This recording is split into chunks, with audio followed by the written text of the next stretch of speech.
Hello. Hey, we are ready to roll. Hey, good morning. My name is Jordan. Welcome to TABC. We're so glad you're with us, whether you're online or in person. We welcome you into our space today. We're glad to do church with you. It's cool to be in church on a day with, everyone's so excited about a football game. I think it's pretty clear that you guys are excited for the Rams today. Like, it's cool to just feel your energy and your support because we need it today. So, um, that's the game we all care about, clearly, in this room from looking at the crowd. Not really. Hey, I'm going to do a few announcements really quickly as we get going. The first thing is this. We're having a baptism on March 27th, and that's still a ways away. We don't even have a slide for it. But the thing is, we want to give you a big heads up because there are some things we like to do with you when you do baptism with us, more than just having you come up on the day of on stage. So we're going to walk with you through a study. We're going to meet with you, and it's a bit of a process. So if you're interested in that March 27th baptism date, please let us know as soon as possible so we can get you linked up with the right people. We can get you on our list. Just wanted to make you aware of that. So put it on your calendar. Baptism, March 27th is our next one.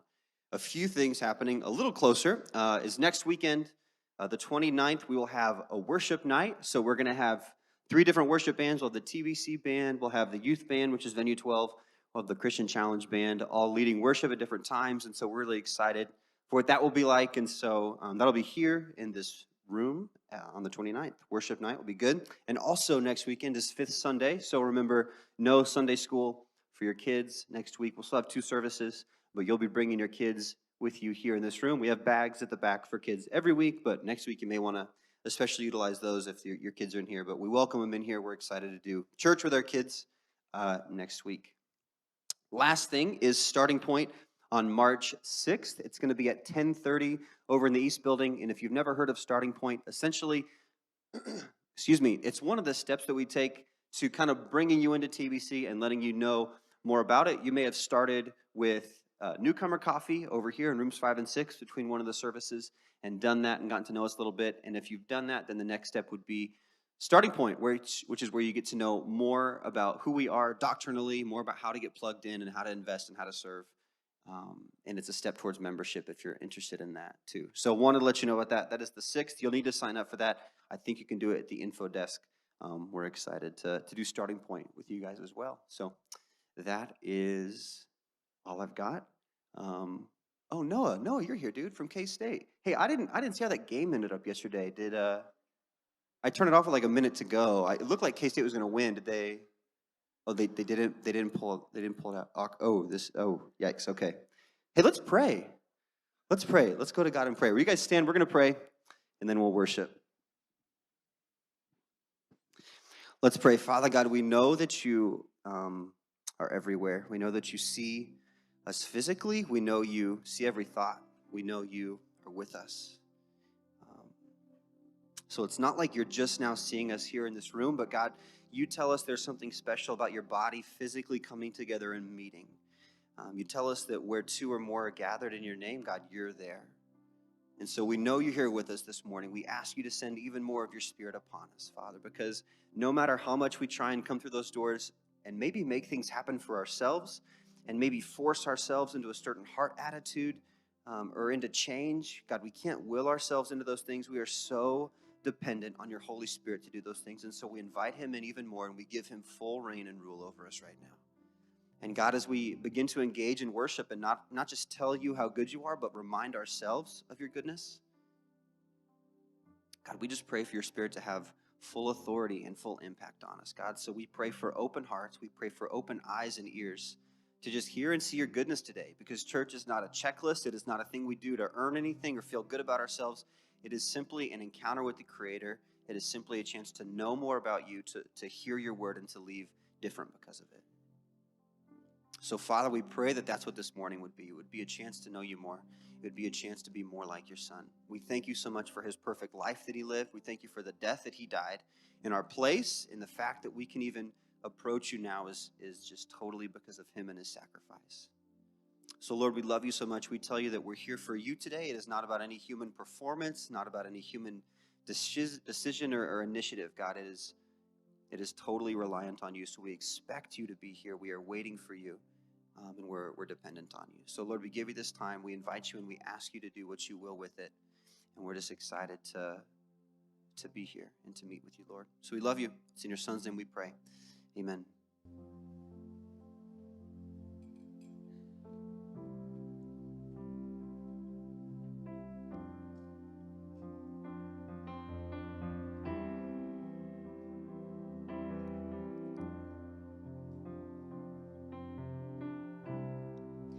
Worthy of every song we could ever sing, worthy of all the praise we could ever bring, worthy of every breath we could ever breathe. We live for you.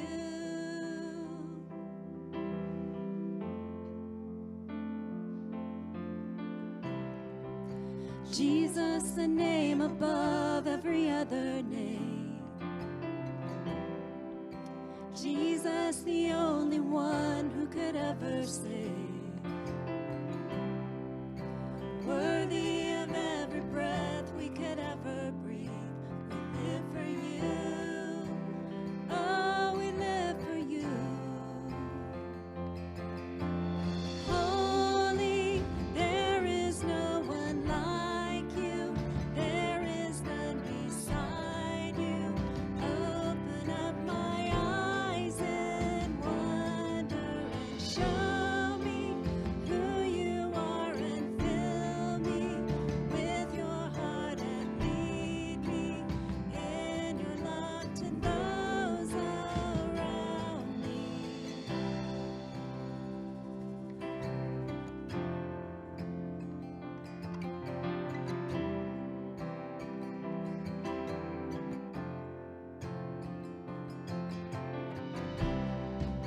Jesus, the name above every other name. Jesus, the only one who could ever save. Worthy of every breath we could ever breathe. We live for you. Oh, we live for you. Holy, there is no one like you. There is none beside you. Open up my eyes in wonder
Good morning. It's good to be with you to worship in the Spirit and the truth of His Word this morning and just to gather to praise Him as a community.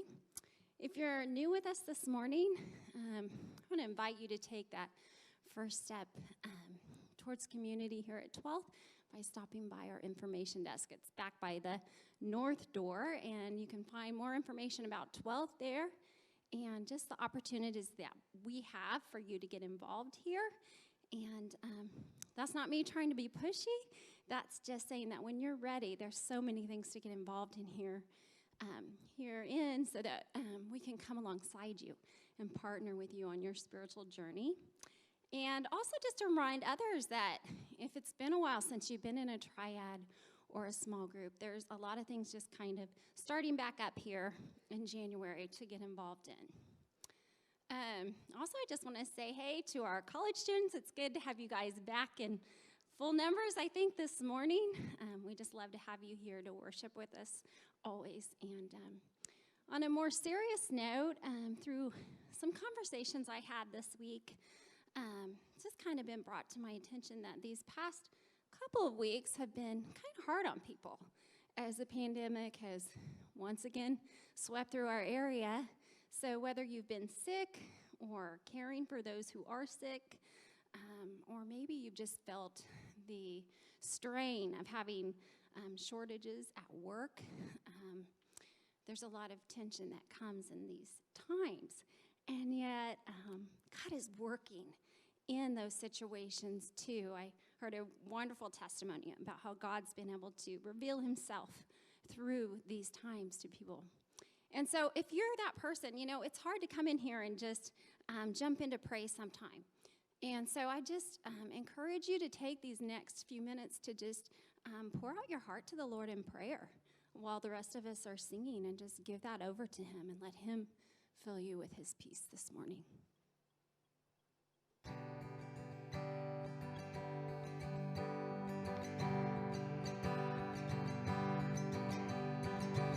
Who am I that the highest King would welcome me?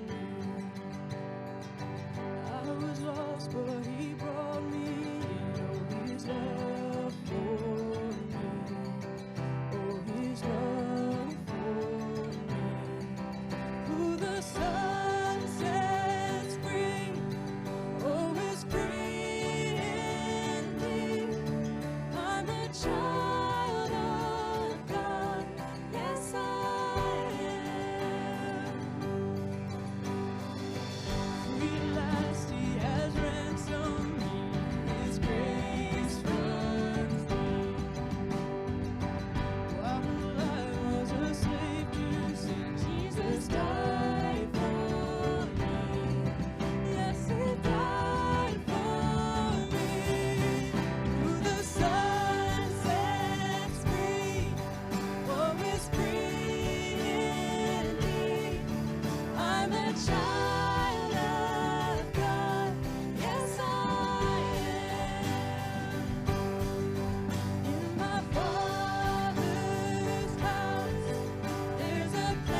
morning, most of the songs that we're going to be singing are all about our identity in Christ, who he says we are. And yet the message this morning is going to focus more on the false things that we try to put our identity in. And if we're honest, almost all of us, I'm sure all of us really have struggles with our identity from time to time. The trouble is we try to build an identity on things that are fragile and unstable and can fall apart at any time. This next song is going to focus us on our identity as children of God, not something we've earned. And when we get that right, we're no longer slaves to all those faulty, shakable identities that we've tried to earn.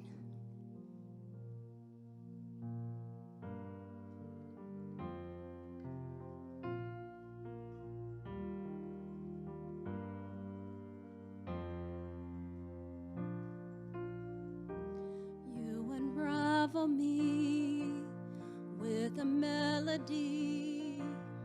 You surround me with a song of deliverance from my enemies, till all my fears are gone. I'm no longer a slave to fear. I am a child of God. I'm no longer a slave to fear. I am a child of God.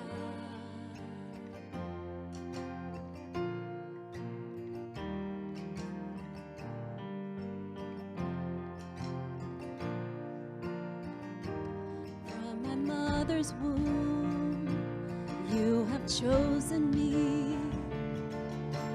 Love has called my name. I've been born again into your family. Your blood flows through my veins. I'm no longer a slave to fear. I am a child of God. I'm no longer a slave to fear. I am a child of God. No, I'm no longer a slave to fear. I am a child of God. I'm no longer a slave to fear. I am a child of God.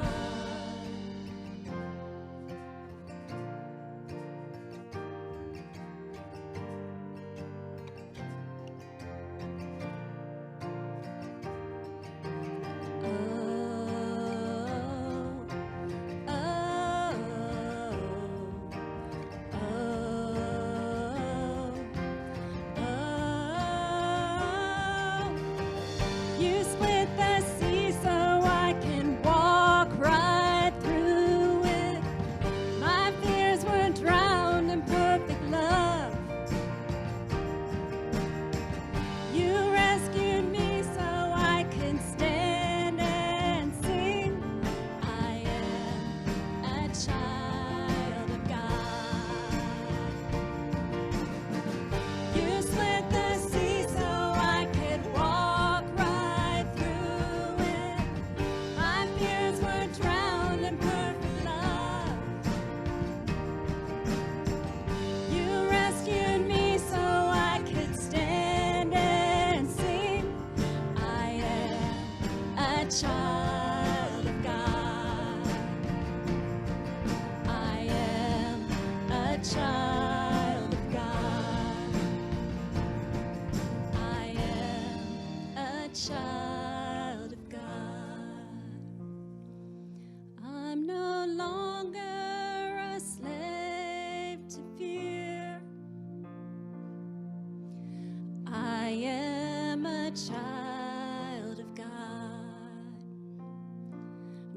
I'm no longer a slave to fear. I am a child of God. As we move into this last song, I wanted to introduce it a little bit because it is new to our church body, though college students who go to Christian Challenge have probably heard it before. It's called Yet Not I, but Christ, Through Christ in Me. And I love this song because it is just packed with such powerful truths and realities about who Christ is and who we are in him. And there's one phrase in particular that happens in each verse, and that's "to this I hold." And I think that is so significant because, as we were talking about earlier, there are a lot of things going on in everybody's lives right now. And through every season, the good and the bad, this is still true. These things that we're singing about who he is and who we are in him. And so I just invite you to prayerfully sing these words with us and just really cling to that idea of "to this I hold, to him I hold."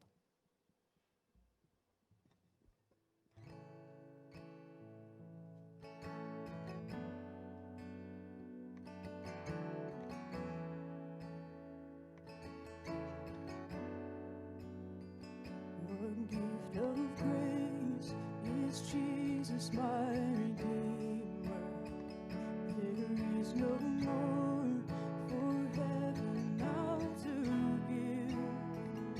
He is my joy, my righteousness and freedom, my steadfast love, my deep and boundless peace. To this I hold, my hope is only Jesus. For my life is wholly bound to his. Oh, how strange and divine, I can sing all is mine, yet not I, but through Christ in me.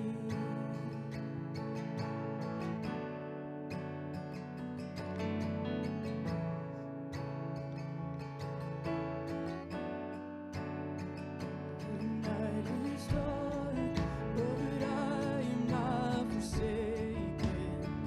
For by my side, the Savior, he will stay.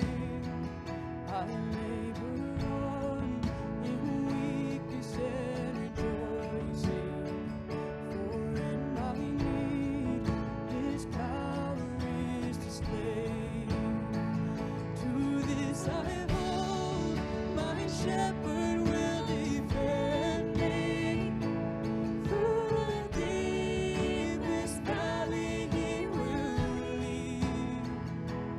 Oh, the night has been won, and I shall overcome, yet not I, but through Christ in me.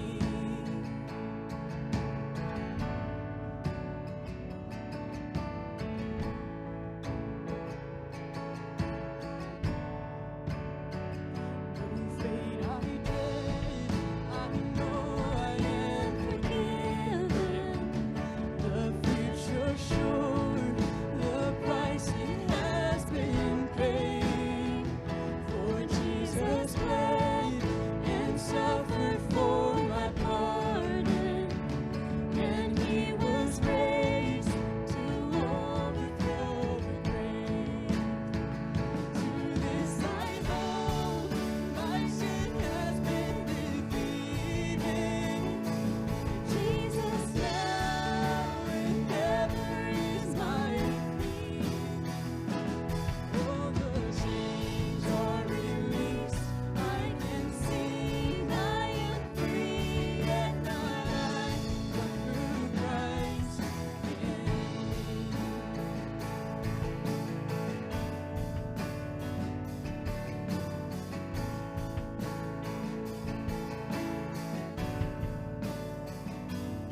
Every breath I long to follow Jesus, for he has said that he will bring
opportunity to acknowledge that there is no one worthy to sit on the throne of our lives except you. No one can satisfy us or sustain us or provide that stable foundation that we need but you. And yet so often we get it wrong. And so, Father, I just pray that you would forgive us. And I pray that you would help us to be quicker to recognize when those things are drawing our attention away from you. And Lord, help us to focus on these words we've just sang. Yet not I, but through Christ alone. Amen. You may be seated. Okay, if you're visiting here for the first time, you're wondering why in the world is a pastor preaching with a Chiefs jersey on, especially because I've got a fellow Bronco fan back here who I saw come in this morning. It all goes back to the Mexico mission, which we do every Christmas time. Jason Cathcart and Angela, they always take a group down to work with Mark and Chacho. And somebody, I had not agreed to this, but way back in like October, November, had said that if they got 400 of the Christmas bags that they take to children in Mexico, that I would show up on stage with the Chiefs uniform on one Sunday. And Jason, just before they left, I saw him like a day or two ahead of time, and he said, Garen, you wouldn't believe this, but we've hit 401. Yeah, how convenient, right? 401. And as we talked, it kind of became clear to me, like the day before, they were 30 short, but somehow in the middle of the night, a bunch of extra ones showed up from who knows where and put them over the top. They ended up collecting 650 bags. Isn't that awesome that they took down to Mexico? So it is worth it just for that, for me to take a hit for that. So I want to tell you, I've been wearing my coat all morning to hide this because people have been wondering why I haven't done it.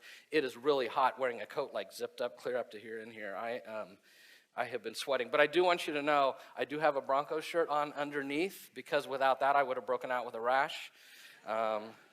So it was really funny because this is Adam's, and I called him yesterday about getting this, and so this morning I had to send somebody to his house to get it early in the morning, and so Mel went over and got it, and I told Mel, I said, when you get back to church, I said, like, people can't know what's going down. I said, so meet me in the far reaches of the parking lot. So he called me, and he was out there, and it was all folded up small, and he opened his door, and we were kind of in the door, and he handed it, and he said, I feel like I'm a drug dealer or something.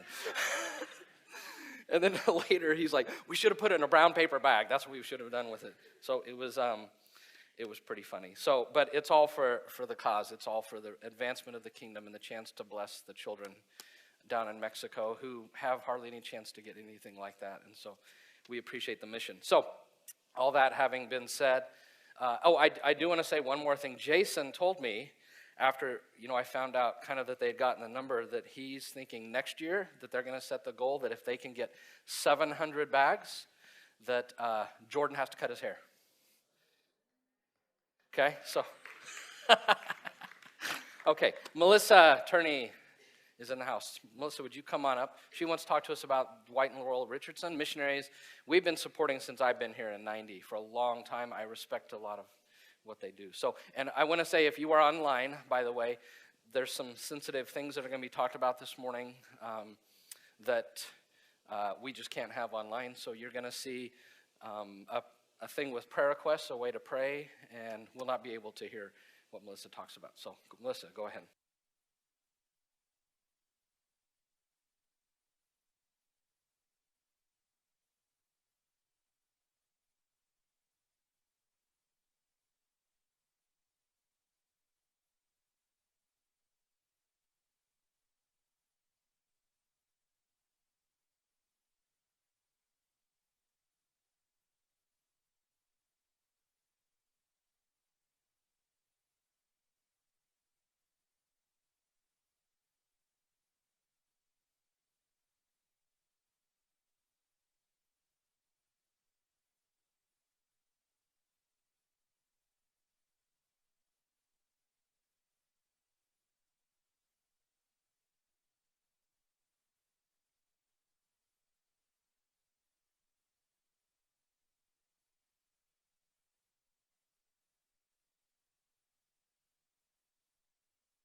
through us leveraging our resources that this is able to happen. We're able to send people. We're able to do the things that we do globally.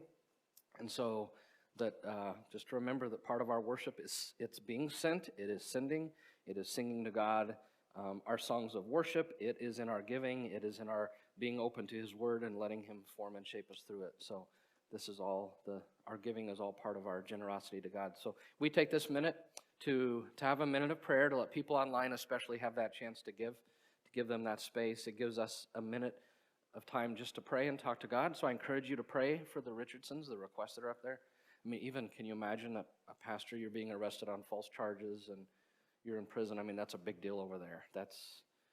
We talked about the persecuted church this summer. So just pray for that. Any other needs, things that you want to talk to the Father about? A few requests we have. Karen Yost is still in the hospital with COVID, has not been doing well. We want to pray for her. Danny and Beth Payne. Danny was the youth pastor here for several years and preached about a month ago. His wife, Beth, she lost her only sibling. He died this week, and so we want to be in prayer for the Paynes. And then Lisa Lowen, her sister Sandy, who has MS, it's gotten pretty bad, so she had to go up this weekend and is helping care for her, and they're transitioning her into a different living situation. And so just prayer for Lisa's sister Sandy, who doesn't know the Lord, and we want her to come to know the Lord through all of this. So let's take a minute, go to the Lord in prayer, and then we'll turn to the Word.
Father, thank you for the Richardsons, for their commitment to you and to your kingdom, for the work they have done over all these years, and for the fruit that they're seeing reap now, even more than ever in the other times when they were actually present. So we just lift this up, all the other needs in our body, unknown and unspoken needs that are even here this morning. We long that in all things that you would be made famous and lifted up, and pray in your name, Jesus. Amen. Okay, a couple things. I've got this New Testament up here. We're done having gone through the New Testament here. You guys did a great job. So many people participated in reading through that. Our sermons followed the reading. Have had so much positive feedback that this may be something we come back and do again. Maybe in like 7 years, I'm not sure, where we go through the New Testament again as a body, preach through it again. I promise they wouldn't be the same sermons. They would be different ones. So if you have one of those New Testaments, I really want to challenge you. Don't take it to Goodwill. Don't get on eBay and sell it, though I can tell you, you can make a lot of money off of it because we got the price so raised up because of how many we bought. But hang on to that, and at some point, I do want to come back to that. You can highlight in a different color, and we can do that again. So, and Brent McCrory preached last week for me, and I just want to give him a public thanks for doing that. So, okay, if you would turn to Matthew 3, just put your finger. We're going to be in Matthew 3 in just a minute. If you're a note taker, we're starting our series on identity in Christ, and this series to me is so important. I'm going to talk about why in a minute. But if you're a note taker, I really encourage you, if you don't have a sheet, to let us know. If you don't have one and if you got through without getting one and you would like one, would you raise your hand? We can have a few people pass out. Raise your hand up high. Could I have a person or two who could just grab some of those back there, and then so the people. Thank you, Michelle, Sam. So keep your hand up, and they can get that to you. Also, if you're in a small group or a triad, and if you're wanting to a little bit follow along, I know a lot of you are reading through the Old Testament. If you want to spend 10 or 15 minutes, debriefing what I'm going to talk about in this series. In the back on the way out, and the information are some blue sheets that have some questions that can help you as a small group to talk through, or just talk through with some friends. So, all right. Thank you, guys, for helping. All right, we got a couple more up here. Thank you, Michelle. All right. We live in an age of identity. A few years ago in the New York Times Magazine, this was the article. They called it the year that we obsessed over our identity. And our whole culture right now is obsessed with identity, especially, I'm looking at the younger generation. You guys, I have one up here. Would you like to come get it? Yeah, one more. Thank you, Michelle. Especially the younger generation is on this search for identity. Somebody has said that the supreme achievement in modern culture is to say that I have found my identity. There is this immense cultural pressure on us right now to define ourselves, to create my own identity, for me to decide who I am, for me to define myself again. And here's how you do this. Here's the cultural narrative. First, you look inside of yourself, right? You look inside to your feelings and your emotions and your longings and some of that stuff, and you identify these things that you find to be true of you inside. And then once you've done that, the second thing you do is you self-construct that identity. Based upon those things, you create an identity of who you are. But interestingly, in our culture right now, it tends to be just a few of those things, or even with a lot of people, you just take one thing from inside of you and you create an identity based upon the one thing. That's really common these days. And then once you've created it, so you've looked inward, you've created that identity, and then our culture, the big thing is you've got to give expression to that. You've got to let everybody know who you are and what your identity is. And right now, the dogma of our age, the orthodoxy of our age, the thing you should never violate is once a person has declared to you what their self-created identity is, the worst thing in the world you can do is to ever say anything contrary to that. That's the worst thing in our culture you can do. I think the hallmark of our age is found in this quote by George Bernard Shaw, who said, "Life is not about finding yourself. Life is about creating yourself." And consumerism has ramped this up so much. I mean, all the marketing that goes on, the commercial branding that, if you've ever seen the Netflix, it just left me, The Social Dilemma, I think it is, how much companies are trying to help you build an identity based upon their product. They're trying to brand you. And so a lot of people, they're building an identity kind of on a brand. Of course, I would never do that. But a lot of companies are trying to get people to do that. And then technology and social media has exacerbated it all. We live with personal technologies. We live with phones, with things that are constantly about us, like posting who we are and our identity. And we creatively, carefully cultivate a persona, and only the good things of our life are ever shown on that usually. And we filter our image, that we just want people to see things about us that we only want them to see. In chat rooms, message boards, even on online gaming, you can create an alternative identity. You can even create an avatar that represents your identity. I've never played League of Legends, but there's an avatar named Garen. Look at that. That is so awesome. He looks a whole lot better than I do. I'm glad Pat never met that guy before we met. And many people now, even like using Instagram or those kinds of things, that there are apps you can literally get on and change your face, literally change how your face looks. There's one called Facetune. You can get on, slim yourself down, make your complexion a little bit better. So I thought I'd try one of those and see what that was like. So I took a picture of mine and put it on Facetune, and I mean, it is amazing what you can do for that. It is just really amazing.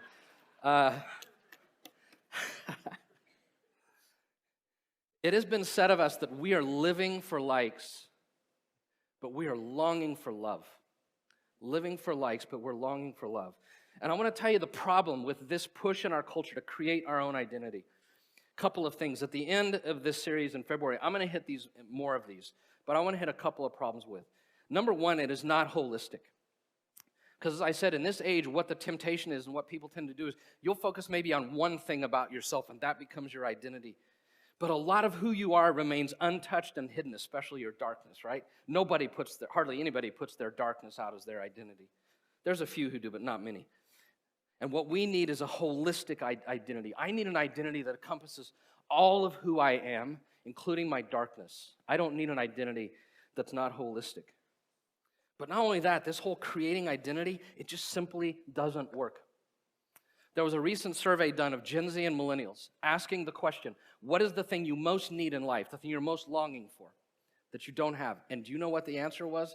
By far, number one was they were looking for an identity. They felt like they didn't have an identity, a clear identity. So an age that tells us so much, you've got to create an identity, and everybody's trying to create one, has created a lot of young people who are like, I don't know what my identity is. And it's no wonder there's so much depression, anxiety, and suicide, I think, in younger generations, never experienced before. But it's not just a young person's problem, it's a human problem. I mean, as I look out, people my age and older, we all struggle in some way with our sense of identity, right? I have several friends who are men who have retired in the last 5 or 6 years. And all of them, when they retired and quit their work, really went through an identity crisis and were struggling with who are they and their identity. So this is a human problem. But I do want to tell you that this is a huge problem among the younger generation. There is a lot of evidence that there's new pressure on them that's never been felt in human history. And so a lot of people are struggling with an identity crisis. And that's kind of the title of this series. A lot of people in our culture, even some of us, are desperately trying to prove that we're important, that we value, and that we matter. And that's why this series is so important to me, because we live at a crisis with this. To me, this whole topic we're going to hit over the next 6 weeks on finding your true identity in Jesus. To me, it's so foundational. It's so bedrock. It is like one of the most important things. But I want you to know, I was a believer for 18 years before I ever learned anything about my identity in Jesus. For 18 years. And I'm convinced that it should be like in your first year of following Jesus, it should be one of the first things that people talk to you about and teach you is, what does it mean to have your identity grounded in Jesus? For a long time, I didn't know what that meant and really struggled with that. So my goal in all of this is I want to show you, especially this morning, I want to show you where not to find an identity.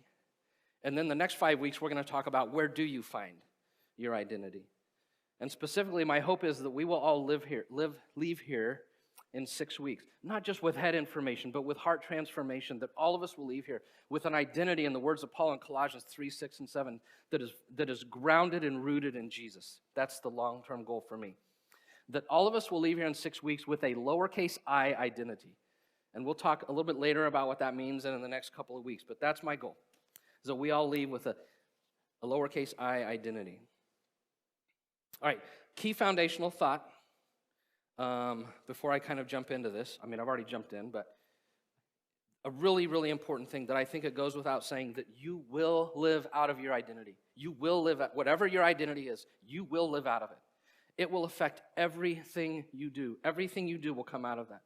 It will frame everything in your life. It will frame how you look for things, how you look at things. It'll frame how you live. And I think a corollary is this: if you build your identity on the wrong thing, you will live your life for the wrong things. That's why Craig Groeschel has said that a lie believed as truth will affect you as truth. A lie believed as truth will affect you as truth. Okay, so before I get to today's key idea, I want to talk to you about, I want to distinguish between two kinds of identity. The first one is what's called my unique identity. My unique identity, it's just the combination of my past, my family of origin, my upbringing, my temperament, my personality, my likes, my dislikes, what I'm good at, my experiences, my wounds. I mean, all the things that have been my life that have kind of helped make me who I am. You know, I'm a Denver Bronco fan. I'm married to a beautiful wife, Pat. I have 3 wonderful children, a wonderful son-in-law, a wonderful daughter-in-law, another grandchild coming along the way. I love Mountain Dew, Sunflower Seeds, pizza, the Denver Broncos, right? Those are just unique things. I tend to be an introvert. On the DISC test, I'm a high C. There's things about me, about my life, that's my unique identity that gives me a thumbprint that nobody else has. And we're not going to hit that in this series, but that idea is important. And in the fall, we're going to do a series on work. And we talk about work. I do want to talk about your unique identity and how that's a pointer to what God has created you to do, okay? But that's for next fall. But about this unique, I do want to say this. While behavior and personality, my urges and inclinations, the things of my life situation, they may explain a lot of what they do, Those things don't define who I am. Those things really don't define me. And that's where the next type of identity comes in, which is called foundational identity. Foundational. And foundational identity has two elements, a sense of self and a sense of worth. That sense of self is like the question, like, who am I? What am I? Like, what does it mean to be human? And then that sense of worth, like, am I valuable? Am I accepted? And am I loved unconditionally as I am fully? That sense of worth. And I want to tell you, those two questions are questions all of us ask and struggle with, right? Perhaps in some way, though, you don't realize that I think on a daily basis, that identity thing is running as an operating system underneath us.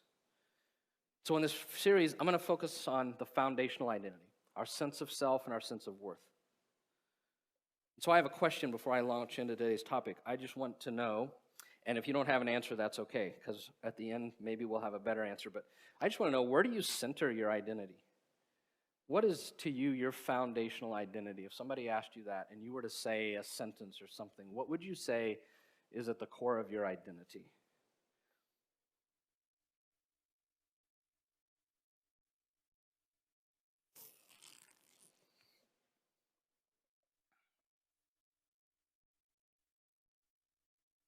I think what we're going to talk about next is going to help with that. So here's what I'm going to do this morning. I want to talk about, in our first Sunday on identity, I want to talk about the three counterfeit sources of identity. Three counterfeit sources. And I call them counterfeit because they look like the real thing, but in reality, they're not the real thing. They will ultimately disappoint and fail you. They're kind of like mirage identities. You know, a mirage, you're in the desert, you're dying of thirst, and you see what you think's an oasis, but when you get to it, it disappears and it's really not real. That's what these identities are like. And here they are. There's three of them. Three sources, counterfeit sources of identity.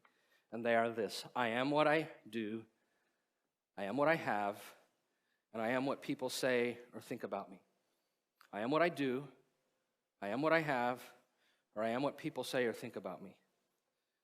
I want to talk first about that. I am what I do.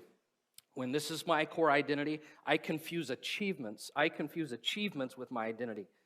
I feel that I have worth because of what I do. And I want you guys to help me. What are some things people can do that they can build their identity on? Give me some things. What are some things I can build my identity on, or the things I do? Okay, parenting, yes. Oh my goodness, who said that? Yeah, how profound, right?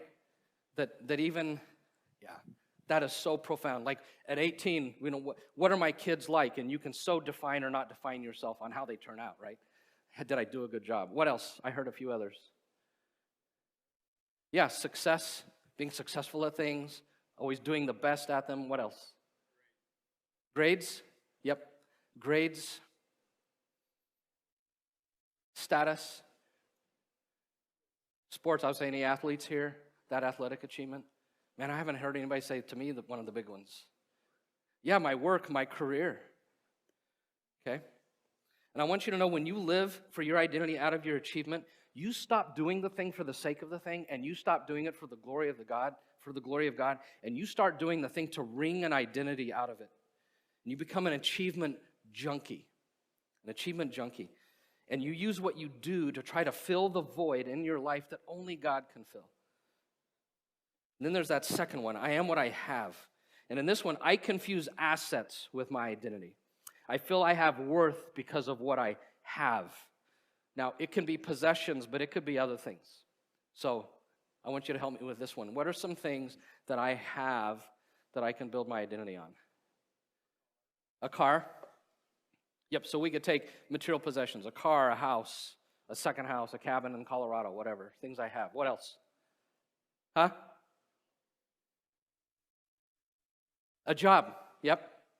And so that would be a little bit different because, like, if it's what I do, it's the work I produce where I get my identity. But if it's the have, it's like, man, I've got this title, I've got this great position, I'm Dr. So-and-so, right? So that in that job, it can be what I have helps define me. What else? Yeah, relationships, yeah. Boyfriend, girlfriend, especially. I mean, when you guys all get older, you'll know this. It's so easy for your spouse. It is so easy for your children. And now I'm learning it is so easy for your grandchildren to become your identity because you have this amazing thing, a reputation. But when possessions stop merely being things that I use to advance God's glory and his kingdom, they become about defining myself. And then I just become an asset junkie. I just need more of that thing that I have to have. And I use what I have to fill the void that only God can fill. And then the third is, I am what people say or think about me. And in this one, I confuse acclaim for my identity. I confuse acclaim with my identity. I feel that I have worth because of people's opinions about me. And I mean, I think you I don't know what human doesn't struggle with. Does anybody here struggle with that besides me? Am I probably the only one? I mean, do we not all struggle to a degree with that? And I want to, when you live for people's approval, you start becoming an approval junkie. An approval junkie. And here's what happens in your relationships. Your relationships really quit being about loving and serving people, and it becomes about using them to get the acclaim and the approval that you actually need to have a stable identity. And so people become something that we use. And then what happens is I take that need for approval to be smiled upon, and I try to fill the void in my life that only God can fill. And I want you to know, when you're striving to build your foundational identity on those three things, here's what your whole life becomes about. Your whole life becomes about performing, just constantly performing, doing better, perform. It becomes about protecting whatever it is you have. You have got to guard it with everything, right? And it becomes about pleasing. I've got to please the people around me. Performing, possessing, protecting, and pleasing. And you get in this never-ending journey, this never-ending cycle of internally, constantly seeking self-justification in here, and externally striving and seeking for validation from people out there. And it just becomes this like roller coaster. Self-justification, validation. And I want to tell you, that is not a good place to live. If you've ever been there, I've been there. It is not a good place to live. So what I want you to see is this is actually what our culture is promoting. And it's promoting building what's called an achieved identity. That I am the one who creates my identity. It's something that's achieved by me. In this service, this will miss maybe 3/4 of the audience. But when this whole idea of having an achieved identity, it's like Smith Barney, right? Where I do it the old-fashioned way. I want to earn it. That's what an achieved identity is. All the old folks in here are kind of shaking their head, right? Get on YouTube and put in Smith Barney. When we seek our identity in these things, here's what I want you to know. When you're trying to have an achieved identity in these three things, what you're looking for is what I call a big I identity. Big I, right? It's really all about me. It's all about me. And it's just a mask for a self-focused, self-directed life where I'm the one who's sitting on the throne of my life. That's the Campus Crusade diagram. I don't know if you can see it, but there's the throne at the center of my life, and I'm the one on the throne of that life. I'm the one creating an identity. I'm the one finding meaning in my life. I'm achieving it. I determine who I am. I want to be in charge. I want to be in control because really, it's all about me. It's all about me. And I want to tell you, as we're going to see in the coming weeks, and we're going to see in a minute in Matthew 3, I think when Jesus, many times when Satan attacks us, I think frequently his attacks on us, he goes for the jugular. And he attacks us at the point of our identity. Because if he can nail me at the point of my identity, where I get back into that lifestyle of, I am what I have, or I am what I do, I'm what people think about me, and I'm just seeking self-justification in here and validation out there. If he can get me living there, he'll totally undermine my life in Jesus. And I want to show you this in Jesus' life. So Matthew chapter 3. I want to show you how this actually worked and happened in his own life.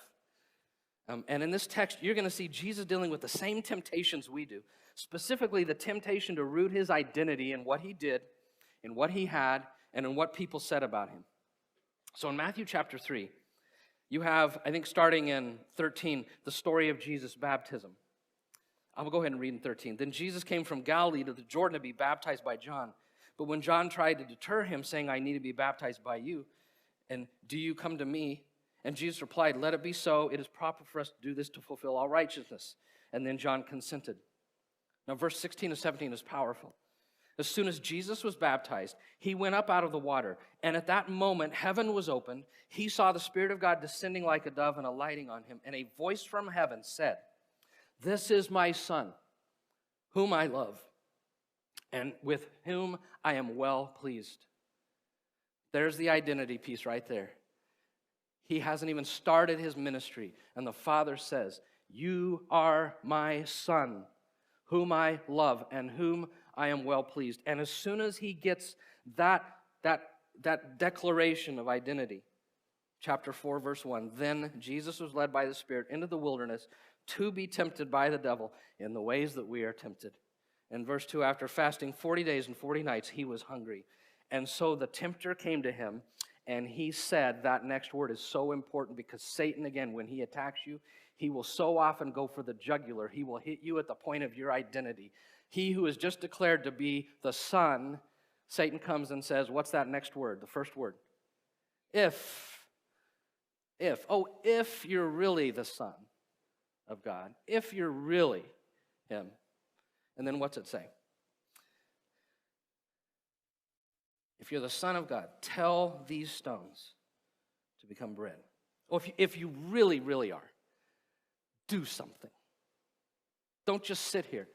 Do something. Turn stones to bread. Then in verse 4, Jesus refuses to buy into that, to putting his identity on what he did. So then verse 5, then the devil took him to the holy city, had him stand on the highest point of the temple. And again, attacking him at the point of identity. If you are the Son of God, if you really are the Son of God, throw yourself down from here, for it is written, he will command his angels concerning you. They will lift you up in their hands so that you will not strike your foot against a stone.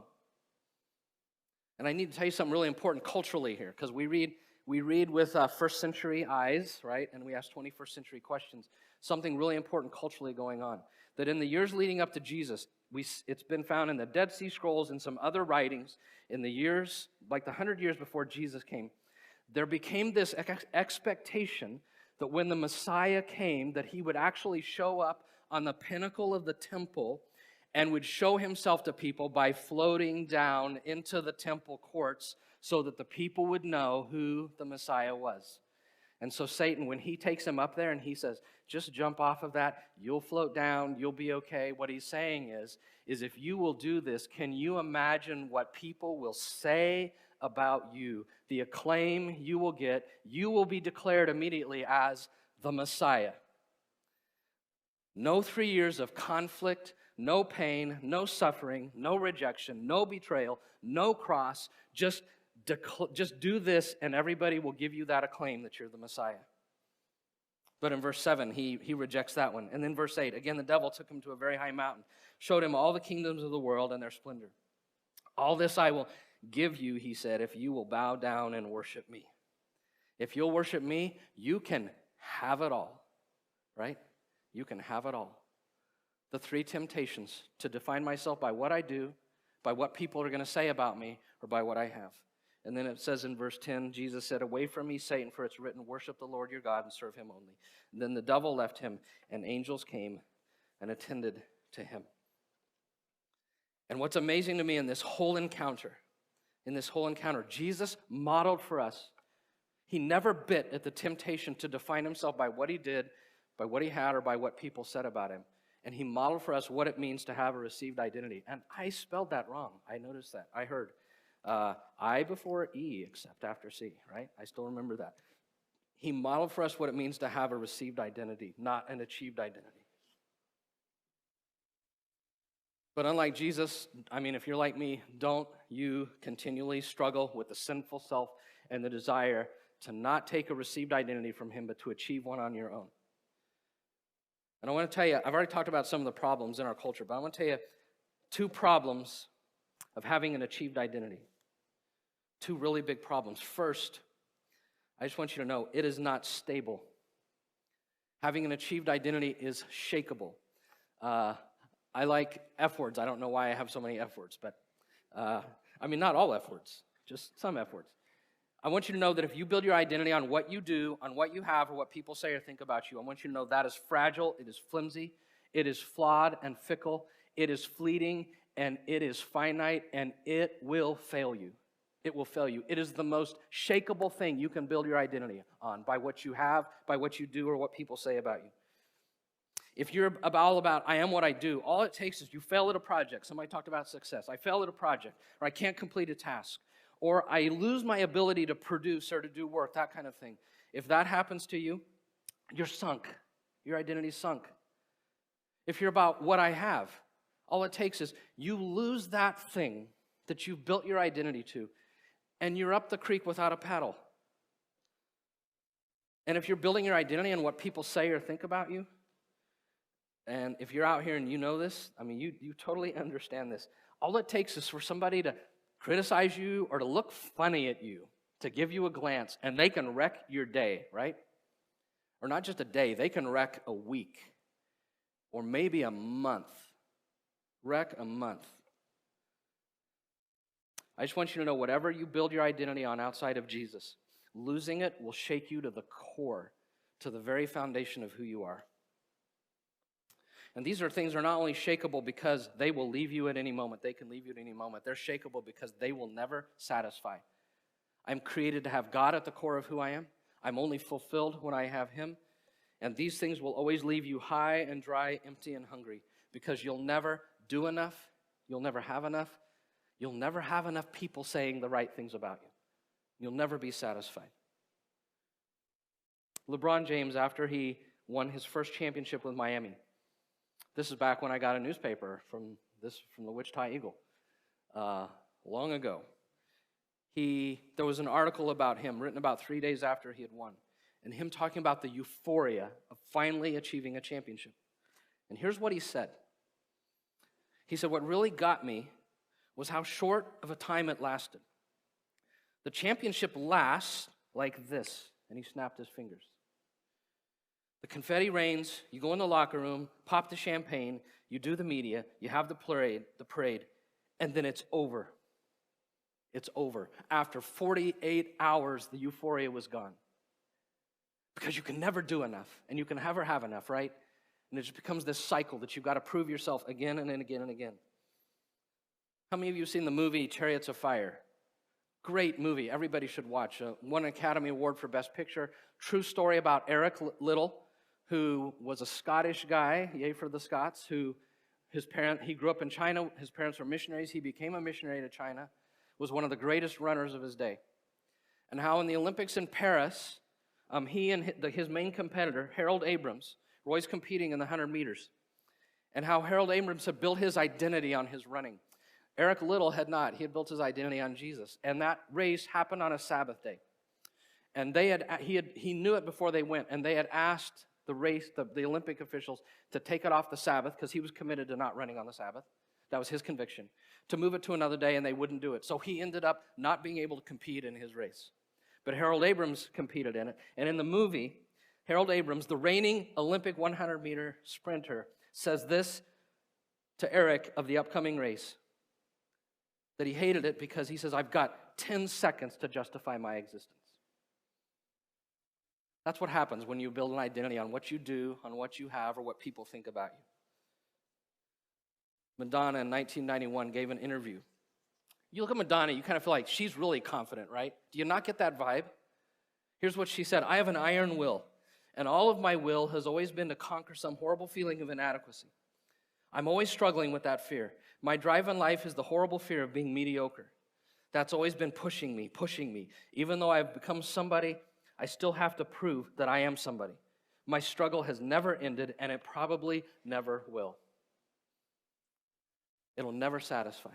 What you do, what you have, what people say about you will never satisfy. And so this thing our culture's promoting, that if you can only create an identity, you'll have total freedom, it's hogwash. I want you to know that. It is the least freeing thing in the world. It is burdensome to carry that because you never really know who you are. You never really know who you are. It is a crushing burden. So I want to take this just a little bit further, why building your own identity doesn't work. And before that, I do want to say one thing. I want to step back just for a minute. Because these three things come from longings that God built in the human heart. He created us to be significant. He created us with a desire to be secure in what we had. He created us with the need to be smiled upon. These things are actually found in Genesis 1, 26 to 29. In Genesis 1:28, God says this to the man and woman he created. I want you to be fruitful and increase in number. I want you to fill the earth. I want you to subdue it. I want you to rule over it. So he created them to make an impact, to have significance. That is a true, genuine human longing, to want to be significant. Verse 29, he says to them, I give you every seed-bearing plant on the face of the whole earth, every tree that has fruit with seed in it, they are yours for food. He created them with the need for abundance and to have things to meet their needs. So that need for security, that was designed inside of them. And then in verse 28, just these 3 words, it says, God blessed them. He smiled upon them, put his blessing on them. That need to have the smile of God upon you is a genuine human need. But that first man and woman were not created to center their identity in those 3 things, the need to be significant, secured, or smiled upon. They were created to center their identity in God, and when they centered it in him, he would provide those 3 things. Does that make sense? So those 3 needs, I just want you to know that there's nothing wrong with them in and of themselves. But I want you to know that Adam and Eve tried to create their own identity. We'll talk about this in a few weeks, and when they did, they fell. And they were tempted at the point of their identity too. It's interesting, if you look at Genesis 3, Satan tempted them at the point of their identity.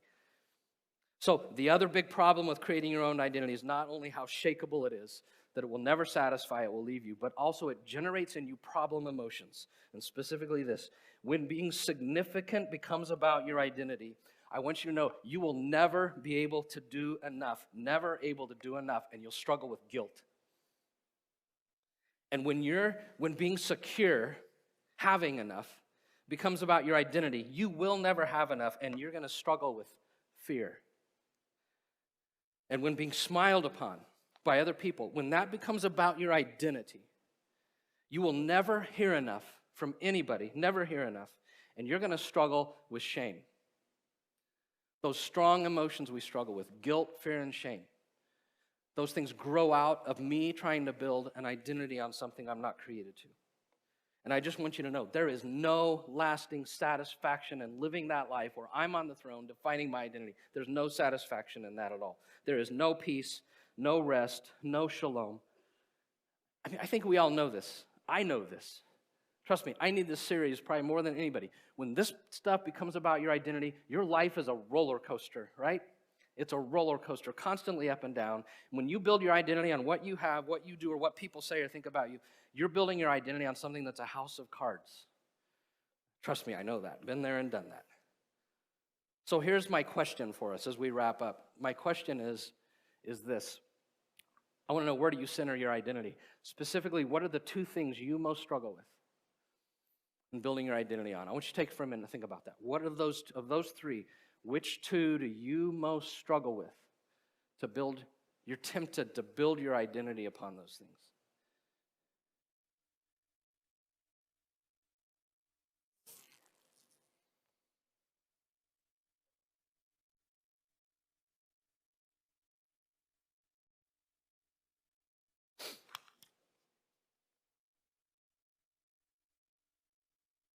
Specifically, which one is the thing you're most tempted to build your identity on? If you were to isolate it to the one core one, what would it be?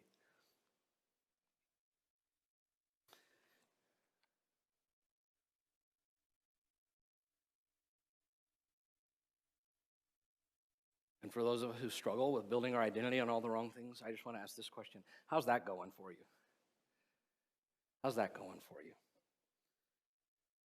Can I ask for some vulnerability? I'm curious, how many of you, you're one, how many of you would raise your hand and say, man, I'm really about building my identity on what I do? How many of you would say, what I do is where I tend to build my identity? Yeah, I hear you. How many of you would say, what I have? Doesn't have to be possessions only. It could be family or something, but what I have is where I build my identity. Who are the haves that are here? And how about that last one? It's approval. It's all about being smiled upon. Like, it's what people say or think about me. How many of you? And how many of you are like, man, I can't get it to one. It's do and have people smile, which is where I'm at. Okay, here's my challenge. That in this 6 weeks, let us give up our need to define ourselves and to create and craft for ourselves an identity. And here's what we desperately need, all of us. We desperately need an identity that has a durable core. It doesn't matter what happens in my life. It doesn't matter the ups and downs. It doesn't matter what people say, what happens, nothing. That it stays there no matter what. It is durable. I've got this core that's just durable. It's always true about me. We need a durable core. We also need an identity that's holistic. Not an identity where I pick one thing and I define myself by one thing and I make that public to everybody, or a couple of things, but an identity that encompasses all of me, an identity that involves everything that I am, including my darkness. And then we need an identity that's life-proof, that can make it through all the challenges, the ups and downs of life. So, I just think a lot of us, we spend our life trying to create an identity and living into it. I would love that we end this with a sense of, instead of living for an identity, I want to live from an identity. I really want to know what it means to live from an identity. And I want to tell you, there's only one place you can find an identity that fits this, that's a durable core, that's holistic, that's life-proof, that is totally satisfying, that leads to rest and peace and shalom in your soul. And that's part 2 of the sermon. Are you ready? How about I take a breath? No, that's next week. That's next week. So next week I want to talk about where do you put your identity? And where do we find that? So can I pray? Father, I preach this because I need this reminder all the time. So easy to put my identity in what I do or what people say or think about me, even some of the things that I have. It's just a constant battle. And Lord, I know that I need to root my identity in you, that you're the core. And I just pray over this series that you even would remind me of these truths as we look at your word over the next several weeks, and that you would help us all to have an identity rooted and grounded in you, and that we would just live different than the people in our culture. So Lord, just looking forward to the things I'm going to be relearning and refocusing on, and may you make us a people at 12 who are people who live out the identity we have in you. And I pray this in the name of Jesus, the one who is at the core of who we are. Pray in his name, amen. So 12th, you guys know this. There are so many people out there, who have no clue who they are. And their whole life is this roller coaster, no meaning, all that stuff. So let us leave as people who live in an identity of Jesus, so to show people what that looks like, okay? So 12th, you are sent to live in Jesus this week.